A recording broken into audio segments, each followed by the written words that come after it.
It's trying to spit with rain, so we're going to put a K&N air filter on the MB track while we're waiting because the air filter's knackered. Rob's just swapped this bearing and gone. It's all ready to go apart from some issue that the computer games is now fixing.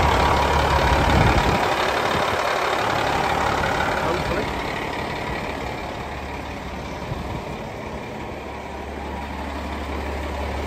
Is it working? No. Just got the forestry mulcher on the Merlot. The teeth are totally worn out and they have been for ages. Anyway, you can get a new set ordered pretty cheap off Flails Direct. And I'm just waiting for Teagle to ring me back just to say what they are off them. But I would think Flails Direct will be cheaper because they'll be probably non-genuine. But we'll get them on it and then it's good for a day's work. Someone's got some tree stumps they want shredding, you see, so it needs sorting really. But they're properly worn. In fact, I'll show you. Lift it up a bit.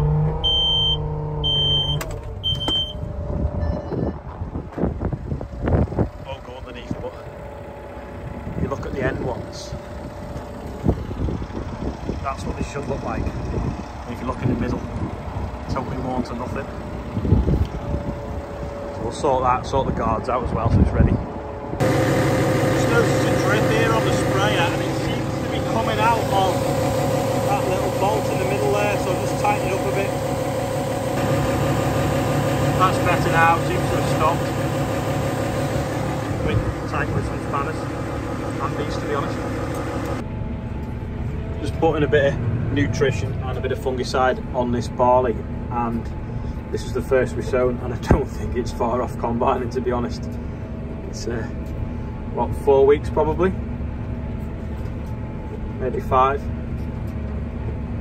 It's on the shore as well.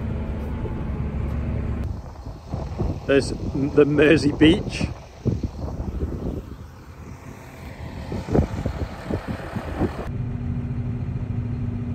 That wheat doesn't look so far off harvest now. It's all headed in here. Bit of a chunk of grass there. Cutting through this field of wheat, saved me going through the yard and opening all the gates, and it looks all right. This is the one at the bottom. It's a bit dodgy. One of, but yeah, good soil at the top of the hill, not the bottom. A little bit of grass weeds on this headland, which isn't ideal. It's been the season, I think, for grass weeds to appear late on, probably because it was so dry in January. But yeah, that's coming around pretty fast. That it's mostly all in here as well. You can see at the bottom of the hill there. If I just, in fact, it's probably best stopping in a second. I'll get here and then I'll stop and I'll zoom in for you so you can see what I mean at the bottom. So if you look down there, can you see them areas there around that telegraph pole? They're the bits that we patched up with spring on this field, but the rest of it looks pretty good. I've just been spraying that barley over there, and then there's a field of barley in front there now. The wind's just getting up again now. It sort of dropped for an hour or so, but it's just getting back up. We'll pull out the field and you'll see what this barley looks like. It's going from a green colour to, I don't want to say yellow, I don't really want to say amber, but it's definitely changing. And the whiskers are stood upright, but they're just starting to what we call neck over, and they'll go that way then, and then it'll start to ripen off. So 5 weeks, I think we'll be cutting that, same as that other field we did this morning. Maybe even, I think we'll probably be combining in June this year by the looks of things. Quick update on Project Shed.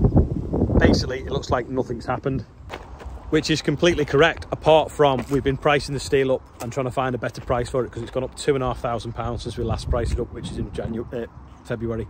Anyway, we're having to bite the bullet and pay the extra price. It's just the way things have gone. So that is on order now. Hopefully we can get the frame made and start putting it up before we get too busy at harvest.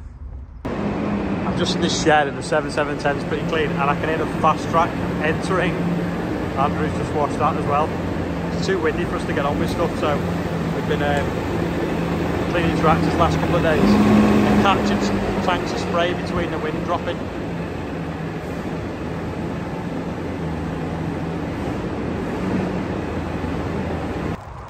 Andrew's going to be excited. Got his favourite biscuits, full packet of them.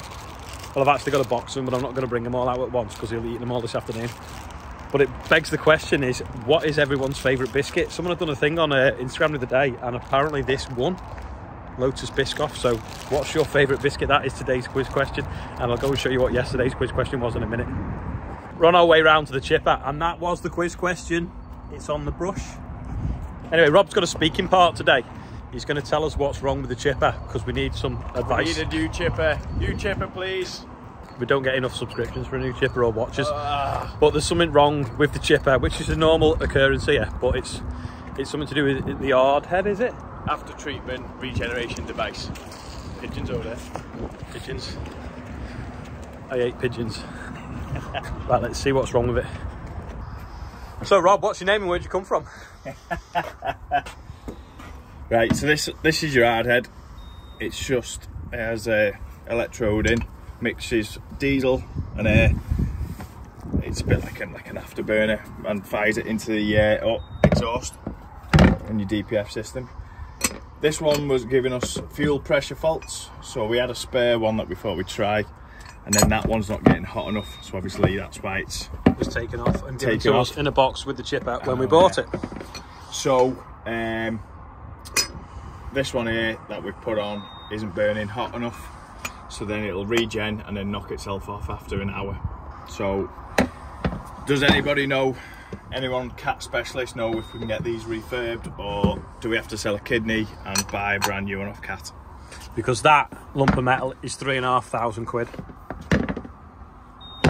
Or do we delete the AdBlue system and hope it never goes wrong again? It's not the AdBlue side, is it? The AdBlue's working. It's the this is the after treatment device. Yeah, AdBlue's, we've never had an issue, touch wood, with the AdBlue.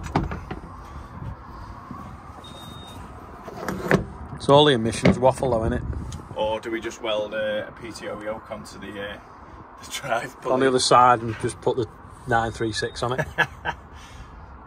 Not all doom and gloom. I found a Hot Wheels in the wood chip. Only a short birthday bumper today, only 2 on it, which is amazing, so it must be a slow day for birthdays. Anyway, if you've got someone whose birthday is coming up, scan that now, and if your name is on there, and or even if it's not, happy birthday if it's your birthday. That's probably one of the easiest birthday bumpers I've ever done. Someone mentioned the other day that we hadn't done the cool wall for ages, and we haven't because I keep forgetting to print pictures out. But this one of the 8850 John Deere that we saw at Richard Furby's was printed out ages ago by Olivia, so it is ready to go on the cool wall. So should it be Serious Salon cool, Sub-Zero? So far the only Sub-Zero one is the black 936. But what do you think? Let me know anyway in the comments, and we'll get it up on there tomorrow, if I remember. Also, Rob has fitted something very special to his Maxim. He's fitted on the top of the cab some UTV lights. That's a joke, by the way. He's still messing around with the linkage. Something to do with the pressure settings inside.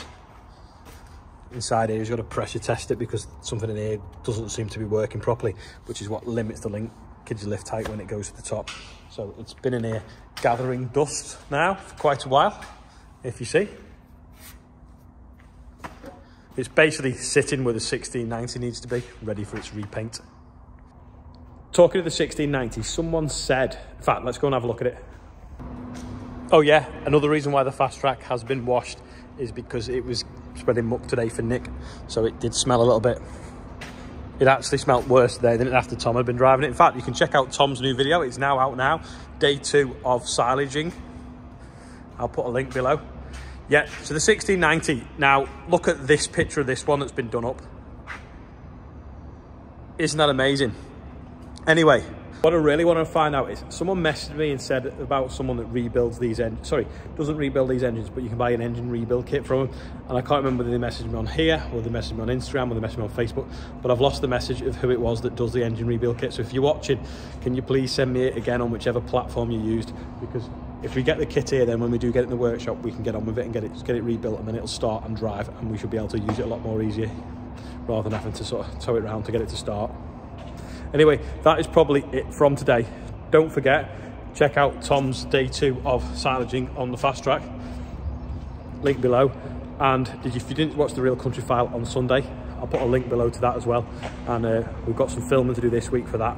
It'll be going out on Sunday, which is quite exciting. So I'm going to go and see someone tomorrow about that, maybe even 2 people.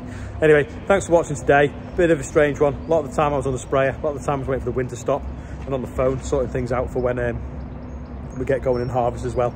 So I'll see you all tomorrow, and there's a guest outro.